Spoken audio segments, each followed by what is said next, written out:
কাঁঠালের বিচি পুষ্টিগুণের আধার। এতে রয়েছে প্রচুর পরিমাণে protein, fibre, iron, vitamin A, B complex এবং অ্যান্টিঅক্সিডেন্ট।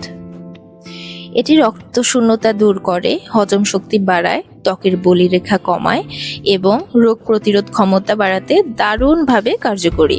আসসালামু আলাইকুম ভিউয়ার্স, কেমন আছেন সবাই? ওয়েলকাম করছি জাস্ট ফুড বাই জেফ থেকে। চলেন শুরু করা যাক। এই কাঁঠালের বিচি দিয়ে আজকে আমি একটা না দুটো ভর্তা বানিয়ে দেখাবো। তো এই তো দিয়ে দিলাম কড়াইতে তেল, সাথে বেশ খানিকটা পেঁয়াজ এবং রসুন, কাঁচামরিচ দিয়ে দিব যে যেমন ঝাল পছন্দ করি। খুব বেশি ভাজতে হবে না, এটা হালকা একটু নরম হয়ে আসলে এর মধ্যে কাঁঠালের বীজগুলো দিয়ে দিব। তারপরে তো ঢেকে দিয়ে এটা রান্না করব সিদ্ধ হওয়া পর্যন্ত। মাঝখানে দিয়ে দিলাম লবণ এবং হলুদ। এবার এটা খুব ভালো করে ভাজতে হবে।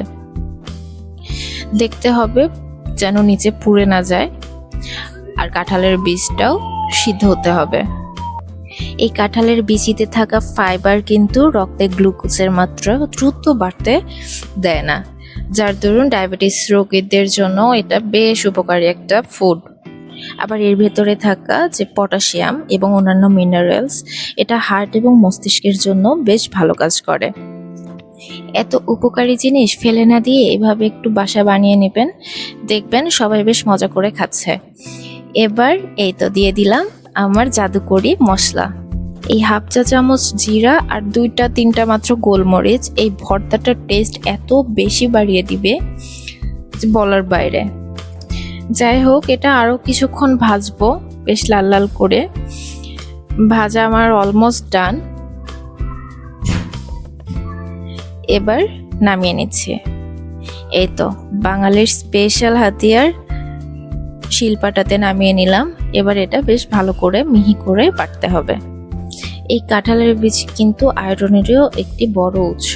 যাদের রক্ত স্বল্পতার সমস্যা আছে তারা এটি রেগুলার যদি খেতে পারে কাঁঠালের বীজটা, তাহলে তার সেই সমস্যাও সমাধান হয়ে যাবে। কাঁঠালের বিচিতে থাকা অ্যান্টিঅক্সিডেন্ট এবং অ্যান্টি ইনফ্ল্যামেটরি বৈশিষ্ট্যগুলো ফ্রি রেডিক্যালের সাথে লড়াই করতে পারে। এতে অকাল বার্ধক্য ও বলিরেখা থেকেও দূরে থাকা যায়। আমার ভর্তা বাটাবাটির কাজ শেষ। এবার আমি অর্ধেকটা ভর্তা উঠিয়ে নিচ্ছি। এই অর্ধেকটা কাঁঠালের বীজ ভর্তা, আর বাকি অর্ধেকটার মধ্যে আমি একটু আমার আগেই গুঁড়ো করে রাখা কালো জিরা অ্যাড করছি।